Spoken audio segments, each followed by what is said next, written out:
How to file small business taxes on Turbotax. Hi guys, welcome to our channel. Let's begin. The first thing you want to do is choose the right TurboTax version. If you are self-employed or single member LLC, you can select TurboTax Self-Employed. For partnership, S Corp or C Corp, you can use TurboTax Business. Now, gather your business documents, then open TurboTax and select your business type. Go to Business Income and Expenses. Now, enter the total revenue from sales, services, or 1099s. Then you want to deduct business expenses such as office supplies, rent, utilities, business meals and travel, vehicle expenses, and much more.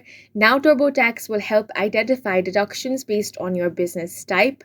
Once that is done, you want to file the right tax forms. For sole proprietors and single member LLC, TurboTax will generate Schedule C.